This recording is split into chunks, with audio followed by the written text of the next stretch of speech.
Bismillahirrahmanirrahim. Assalamualaikum warahmatullahi wabarakatuh. Baik, saya Syarul Dahlan, NIM 20700119070. Baik, pada kesempatan ini saya akan membahas tentang organisasi kurikulum. Nah,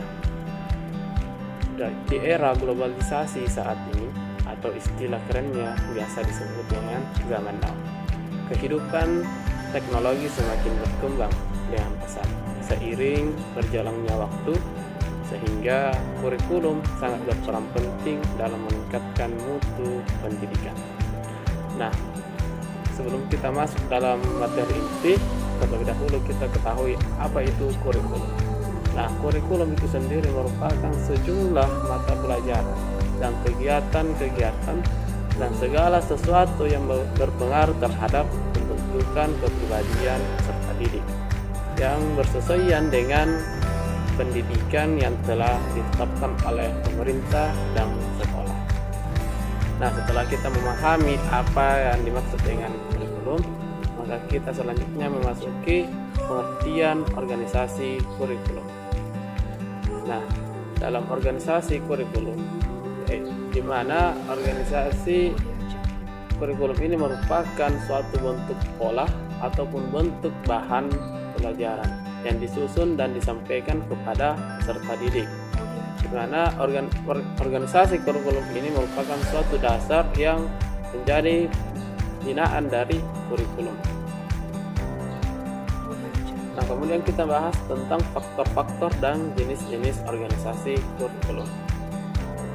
Mula-mula kita bahas faktor-faktor organisasi kurikulum, yakni yang pertama ruang lingkup atau skop, kemudian ada urutan atau sequence, kemudian yang ketiga ada kesinambungan atau continuity, kemudian ada keseimbangan atau balance, kemudian ada keterpaduan atau integrity. Nah, selanjutnya kita bahas satu persatu. Yang pertama ada ruang lingkup atau skop, di mana ruang lingkup ini bersesuaian dengan standar kompetensi lulusan. Ruang lingkup juga bersesuaian dengan standar kompetensi mata pelajaran yang dimana harus bersesuaian dengan visi, misi, dan tujuan pendidikan nasional. Nah, selanjutnya untuk urutan atau sequence, di mana meliputi dua hal, yaitu ada urutan isi bahan pelajaran dan ada urutan pengalaman belajar tentang perkembangan peserta didik dalam menghadapi pelajaran tertentu. Selanjutnya kesinambungan atau continuity, di mana kesinambungan ini merupakan salah satu bagian dari kurikulum yang sangat diperlukan. Mengapa kesinambungan sangat diperlukan? Karena agar tidak terjadi pengulangan penyampaian bahan ajar kepada peserta didik.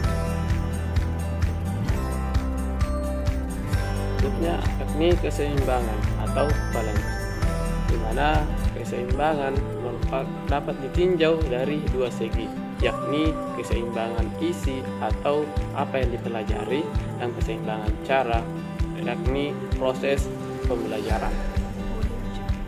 Kemudian keterpaduan atau integrated, di mana keterpaduan merupakan bagaimana pengetahuan dan pengalaman yang diterima peserta didik, apakah mampu memberikan bekal dalam menjawab tantangan hidupnya sendiri setelah peserta didik menyelesaikan program pendidikan di sekolah.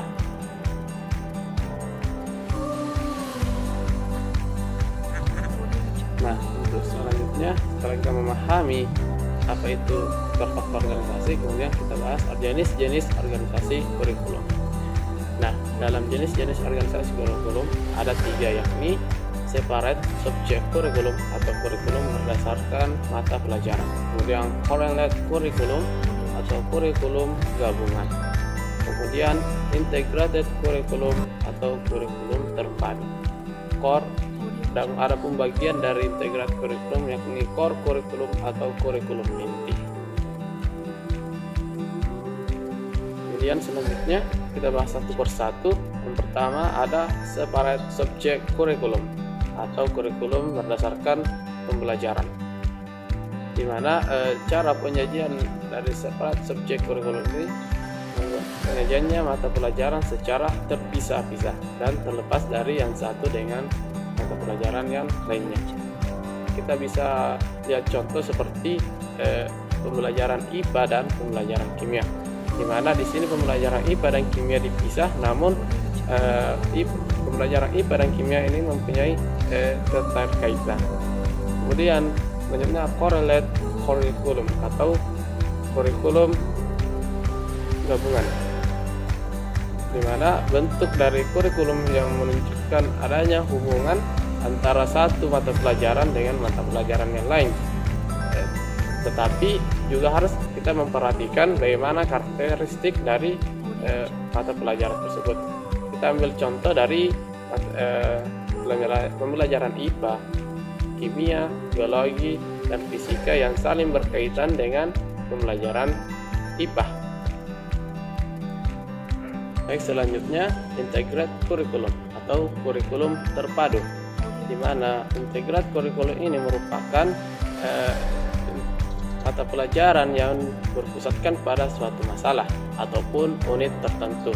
Misalnya suatu masalah di mana mata pelajaran dirancang dengan mengacu pada satu topik tertentu, dan kurikulum dan integral kurikulum juga mempunyai bagian ini kurikulum inti atau core kurikulum, yang dimana core kurikulum ini berguna untuk mengembangkan integrated kurikulum itu sendiri.